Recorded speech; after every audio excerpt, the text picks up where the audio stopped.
What's up, interwebs? This is Daniel SantiMama bringing you a video of a Capture the Tower map that I've made.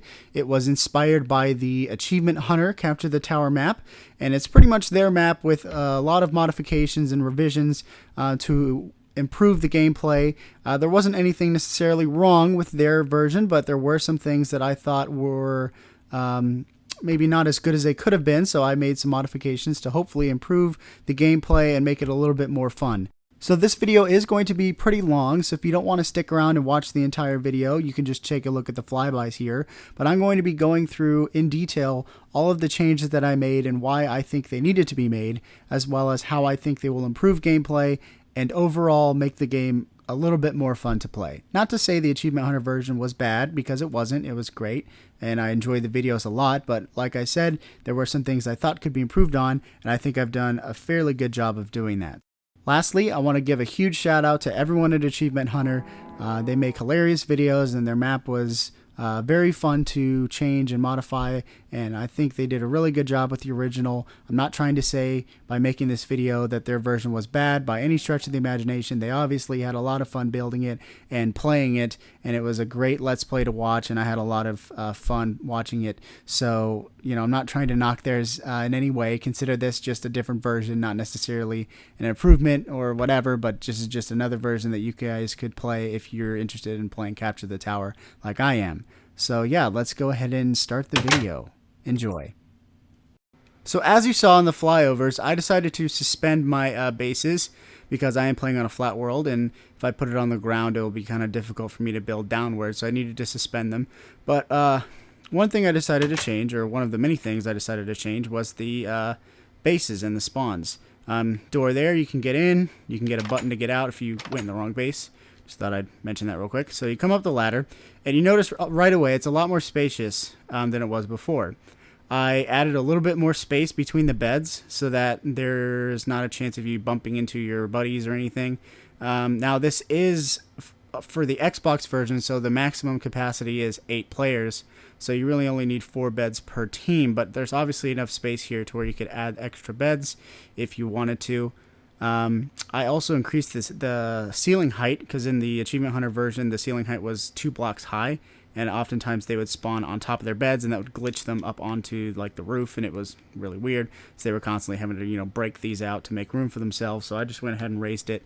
In my opinion, the best ceiling height, or, you know, the minimum as far as the ceiling height in any building, should be 3 blocks, just because, you know, you don't want it to be that cramped, considering the dude is pretty much 2 blocks high. That only gives you about an inch of clearance, so this gives you about, you know, a meter or whatever of clearance. Anyway, so the second thing I changed, or one of the other things I changed rather, was I added 2 more doors. This makes it a lot easier for people to get out. There's not a lot of cramped, you know, people trying to squeeze through the door. And I also put the chest directly next to the door, so it's really accessible. Now, there is no respawn timer in Minecraft, so when you die, you respawn immediately. And I understand that, you know, it's kind of unfair for the offensive team. If you kill somebody, they respawn immediately, and then they kill you back. You know, you don't really have a lot of time to you know, at your disposal. You know, so killing the other team doesn't really help you that much, especially if there's no respawn timer. So a lot of times, having the chests further away can increase the respawn timer. So if you want to do that, you can put the chests over there, move the beds, and that'll increase the respawn timer. But for mine, I decided to put the chest right next to it, and I also put the pickaxes and the swords in the same chest. That way it's easier to get to. Again, if you want to increase the respawn time for the defense, you want to put your pickaxes in one, your swords in the other, and that kind of, you know, forces them to take more time. Here it's really easy to just run up, grab one, grab the other, and get going. But again, if you don't want to worry about that, if you want to increase the respawn time, put pickaxes in one, swords in the other. So yeah, those are the changes to the insides of the base. Moving to the outside, there are, right away, improvements to this structure. In the Achievement Hunter version, these were just flat walls. I added steps so that you could easily get up here and hop on, excuse me, and you can, you know, place your blocks. That makes it a lot easier. One of the first captures, Gavin was trying to get up here and he couldn't figure out a way to do it. So now you don't have to worry about breaking down your own tower. I never liked having to break down your own tower. It seemed kind of, I don't know, bullshitty, I guess. If you know, someone's chasing you on the other team and you break down your pieces, you know, and they somehow manage to grab it and run off, you know, you had all 4 pieces, but they just got one because you tore your own tower down. That's not really fair to you as the offensive player. So this makes it really easy to just hop up here and place the 2 blocks. Small improvement, but I think it makes a big difference. All right, so moving over here to the arrow tower. First of all, I made it a lot higher off the ground to give you a little bit better vantage point when you're sniping people. And the other thing that I did was I placed the chest in such a way that you couldn't actually reach it unless you climbed the tower.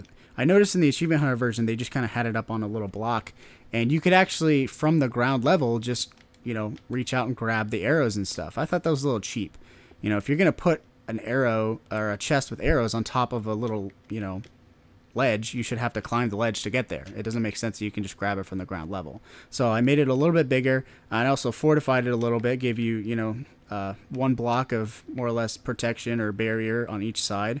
And the chest, I also added more bows, but fewer arrows.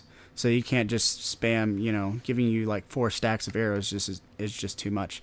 Now, one thing you can do if you don't want there to be too many arrows in the game, this is actually what I've done when I've play tested it, is you can set a respawn timer, a fake respawn timer for all these weapons. So you can put a timer on, and then, when the game starts, the first bow and arrow are available to you.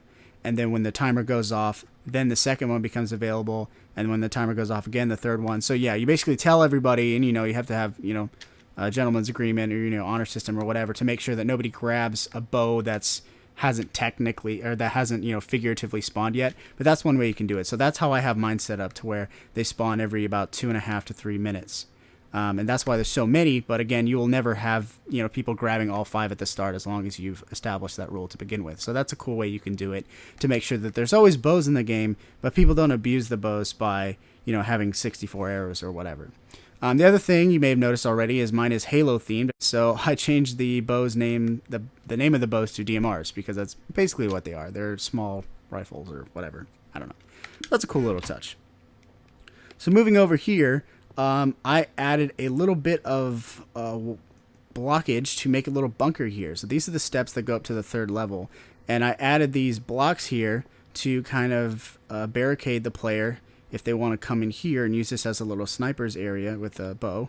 And there are bows, again, down here in this box, and the same, respawn timer rule applies here. But the reason, again, that the chest is that low is because I don't want somebody to be able to just come up and grab it, or especially for someone to grab it from the outside. Let's say you're on offense and you run this way. I don't want you to be able to steal the other team's bow. God, shut up, you fucking asshole sheep.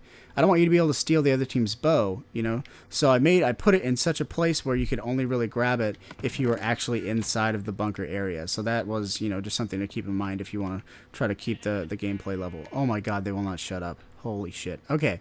So yeah, cool little bunker area. All you need to add is, 3 or 5, 6, 7, 8 blocks, and that improves it a lot. All right, moving along. If you look to the center area here, you'll notice some significant changes. First of all, there's glowstone everywhere, and I know that's a little distracting, you might could say. But one thing I did is I took out a lot of the blocks here. And the main reason for that is it was just way too easy to cross this ravine. It was way too easy. You could literally make one baby tiny jump and just sprint headlong across this, which kind of, negated the use of the upper and lower level, when you could just sprint across this pretty much unharmed, and it was very easy. The only time people fell into the cactus maze was when they were shot. And so this made it way too simple for people to just run across, and it streamlined the gameplay to pretty much only using this middle level.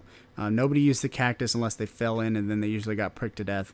And nobody used the upper level because it took so long. I mean, you had to go to the side, back, over, across, diagonal. Somebody could run to the other base and back by the time it took one person to run, from one set of stairs to the other set of stairs. So there's really never a reason to go to the upper level unless you wanted a better sniping vantage point, but that was really for defensive purposes. No one ever used it offensively.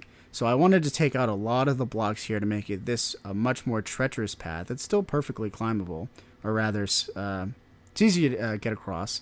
And there's still the little bridges on the side here that are perfectly easy to get across here. But this is much more difficult. You have to take your time. It's not quite so easy to cross. And one thing that also changed was they had some little 1x1 holes with cactus directly underneath them. And I believe there was 1 or 2 times where somebody would fall in and they wouldn't hit the ground. They would land on a cactus and they would be stuck and they couldn't move and they would die. So I made sure that I didn't have any 1x1 holes so that there was no chance of that happening, because, you know, that's kind of bullshit if you fall in and you literally can't move because there's a cactus underneath your feet, 2 blocks to the side of you, or 4 blocks, I guess, and there's nowhere you can go. So it's a little more treacherous now. It's harder to cross, and I think that improves the gameplay a lot. It makes it to where people are actually encouraged to find other paths across, because it's not quite so simple to just sprint headlong, although it is not that difficult. You know, I don't want people to just be able to sprint headlong across this without, you know, giving it a second thought.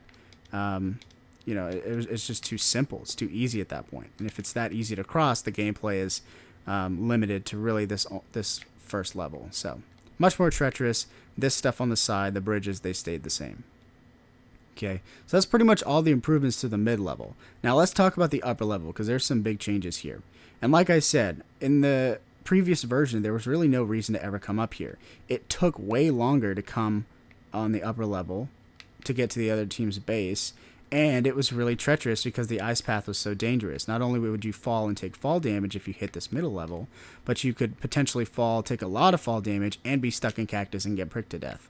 And since there was no goodies up here, there were no chests or anything, it really made it null and void. And you can see that in the footage. They hardly ever went to the upper level after maybe the first couple minutes of the game. And really, Gavin and Jeff only did it for shits and giggles, you know. You know, maybe they're trying to be stealthy and sneak around, but, you know, if somebody steals your tower and starts going on this upper path, on their version, you can just run straight across the middle and kill them as they're walking down the stairs. It's pretty simple. And the other reason that this middle level, or the only other reason this upper level was used, was because there wasn't, you know, these stairs here on the side. So people would have to climb up here and then, you know, kind of jump down onto the tower, jump down, and then place the blocks. But I fixed that already, as I've shown you, and so that kind of nullifies the purpose for this. But I've made some improvements to this that I think actually will encourage players to come up here, and we've seen that in our playtests. It encourages players to come up here. It makes this enticing to, you know, venture too. First I put this rail here, or not this rail, this little wall, and this protects you from arrows. It's see-through, so you can still see everything, well, more or less see-through, but arrows can't penetrate through it. So this gives you a really good defensive position. You can see a lot of the map. You can, you know, get a really good vantage on everybody, and if you have a bow, you can snipe from up here and feel relatively protected with this wall, and this other wall keeps you from accidentally walking off the back. Although it's perfectly acceptable, I guess, to walk down here on the roof if you wanted to do that, but whatever.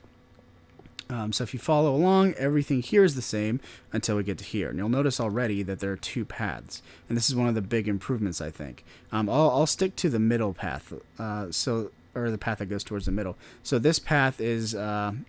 a lot has changed from the Achievement Hunter version, but they're basically bigger blocks of ice, so you don't fall. There's still some fairly big jumps that you have to make. You know, you can't... I think you do have to sprint for these, or maybe you don't have to sprint for them. I'm not sure. Let's see if you have to sprint. Okay, so you don't have to sprint, but it'll help if you do.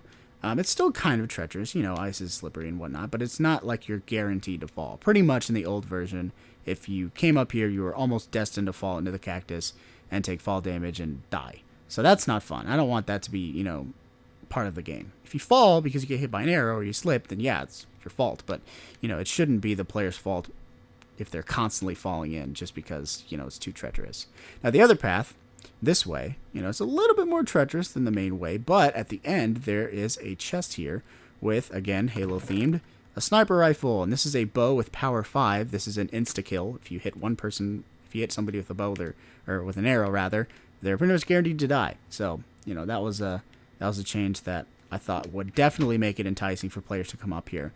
And the other thing is, this is a really good offensive position. I mean, I'm basically on the other team's side with a really powerful bow. I can just rinse people with arrows from up here. So it's actually really enticing to come up here. Now, how do you get down from here is the question. That's one thing I also made improvements on. In the Achievement Hunter version, you could only really get down if you made it all the way across and you went down the steps like this. There's no way to get down without taking fall damage. On my version, however, I've added puddles to the lower levels, and I'll show those in detail a little bit later. But if you wanted to get down to the 3rd level, you could easily just fall in the water and not worry about taking fall damage. Okay, but if you're over here, and you've already seen the vines, I'm sure, you can just, you know, glide down the vines. You know, And the cool thing about the vines, you could obviously put just 2 blocks and add ladders here. But the cool thing about the vines is if you're on the middle level, you can see through them, so they don't obstruct your view. You can shoot arrows through them, so they don't obstruct your shot path. And you can walk pretty much straight through them without slowing down. You slow down just the tiniest amount, but it's nothing compared to what's soul sand or whatever. It's a very minor slowing down, so it doesn't really affect the gameplay that much on the middle level, but it still allows somebody on the top level to get down to the middle if they needed to, like so. So I think it's a really cool improvement to the game, and this upper level was definitely utilized much more in my playtests than in the footage that we saw from the Achievement Hunter Let's Plays, both for CTT and CTTX. I like that they added a chest for CTTX to entice players to come up here and get splash potions, but I definitely think that having a Power 5 bow will definitely more so encourage people to come up here. Not to mention, having a position like this deep in the enemy territory is a good sniping position no matter what. If you're on offense and you want to make a run for the tower, you can just slide down the vines and sprint for the tower or whatever, that kind of thing. And if you have a bow of any kind, this is a great position. It's not too protected, so if you're on defense, it's not like you're going to get spawn camped by somebody up there. You can still shoot them, and they're not protected entirely, but I think this is very fair for both teams. It's a deep position if you're on offense, but it's not that fortified, so it's easy to counter it if you're on defense. And the main thing is it allows you to get down, because that's a big thing I wanted. I wanted mobility on this map. I wanted you to be able to get from any level, from either the middle level to the bottom, or the middle level to the top, or from the top to the middle, top to the bottom. I wanted you to be able to move between the 3 levels more or less freely, and these vines added that, as well as the puddles. It makes it very easy to just run and jump and fall into the puddle, and hey, now I'm on the bottom level. I didn't have to fall and take 4 hearts of damage, that kind of thing. So those are all the additions to the top level. Now let's go to the bottom level. This one's significantly different, but I'll go through it now. So as you come down here, you'll notice that there are dispensers. These are filled with arrows, and there are pressure plates on the ground in various locations that will trigger arrows to shoot at the player, like so. Okay, so if you're on defense, this provides you a lot of protection, keeps people from just bum rushing you from underneath. But it's not impossible to cross this. I mean, you can either zigzag your way through it like so. You can zigzag your way through it like that, or you can just run straight and just jump over pressure plate when you get to it. So it's not, you might think, oh, that's not fair. You're going to get pelted with arrows every time you come down here. You will, but it's not that hard to avoid them, and it's mainly for people who, aren't thinking twice, or maybe they just got the tower and they're trying to make a getaway. They get pegged with an arrow in the back as they're running through here. So adds a little bit of protection if you're on defense, but it's not too hard to get around if you're on offense. So again, there's that balance that we're seeing here. Okay, makes it a little interesting when you're approaching those stairs. Now, coming down from the stairs, you'll notice that there's this hallway here. This hallway, although there is soul sand in it, it's not too hard to get through because it's not all soul sand. You can easily, jump your way through here, or just, wait a few seconds. And when you climb up this ladder, guess what? I'm in the enemy team's territory. This is deep in the enemy team's territory. If somebody's in this bunker and they're sniping, you can easily go through this tunnel, pop up, give them a whack in the back, kill them, and then go get the tower. You can even hide in this little corner and spawn camp people when they, come out the doors. So this little area here is definitely advantageous for players who are tired of getting shot by arrows. It's very hard a lot of times to cross this middle path when people are flinging arrows left and right. But if you want to just drop down here and run through this little tunnel, you're pretty much protected the entire way there, and you can get deep in the enemy team's territory without worrying about getting pelted. So I thought that was a very good addition. It also made it to where there was 2 paths where you can climb up. You can climb up again from this path if you manage to not get shot by bows, or arrows rather, and you can climb up from this path. It'll slow you down a little bit from the soul sand, but you can get up from this path as well. So there's 2 ways that you have to protect now if you're on defense. You have to protect this small hallway, and you have to protect the bigger set of steps here. Okay. Now, moving along, as we turn to the center, we see a little pond here, and as I already explained, this is for people who fall down, or maybe if you're on the top level and you want to get down to the bottom level, you can fall in this pond and not worry about taking fall damage. But it is mainly here to to kind of screw people over if they fall down. You know, they might get pricked by a cactus or whatever. If you're on the bottom level and you need to cross here, you can obviously swim. I didn't mean to fly there. You can obviously swim. Or if you don't mind getting pricked, you can just, you know, kind of try to jump across the cactus a little bit. Or if you don't mind getting slowed down a little bit, you can jump across the soul sand. But yeah, the main reason this puddle's here is to protect people who are on the top level. They can drop down to the bottom level relatively safely and not worry about taking fall damage. And then as we move across, you'll come to the other team's base where their pressure pads and steps are. Now, if you go in this little area, you'll see a little row of cactus. This prevents you from kind of cheating the stepping or the pressure plates, although there is a little bit of a nook here. You can kind of cheat like that if you want to. But this wall of cactus kind of protects you or prevents people from just, you know, walking around the pressure plates. But the other thing is that there's a little viney blocks here, so you can climb up. Again, I wanted the accessibility from any level to be improved. So this makes it a lot easier if you're on the bottom level to get up to the top level. Now, the disadvantage of coming up this way is you're completely exposed. Everybody can see you. You're dead center. There's nothing to protect you at all. You have another pond in front of you, so you have to go around one way or the other. And, you know, if people are sniping in the little bunker or if people are sniping in the tower, I mean, you're going to get boned pretty much as soon as you come up here. But it is another path. So there's actually 3 paths now from the bottom to this middle layer. And on the Achievement Hunter version, there's only 1 path. So I definitely I feel like I increased the mobility a lot. There's another pond here. I don't know if there's one like this in the Achievement Hunter version. I don't believe there was, but again, if you're on the upper level, let's say that, you know, I'm up here and there's somebody who's making a getaway, you know, I might want to chase after them. I can jump into the pond and then, you know, be on my way. I might get pricked by cactus on the way out, you know, or, you know, you gotta bob and weave and whatnot. But yeah, that's just another way for people to get down from the top level or from the middle level if they want to get to the bottom. In the Achievement Hunter version, they had little chests that were floating on the sides here. And because of the cactus maze, it was really hard to get to it. But since I don't have the cactus maze, it would be way too easy for somebody on this bottom level to just run up and grab the chest. So I hid it down in this little wall area. So it's harder to get to. You can't really get to it from this bottom level. So the only way to get to it is to run across this path here and jump down. So that's kind of preserved from the Achievement Hunter version because that's kind of how they had their chest set up.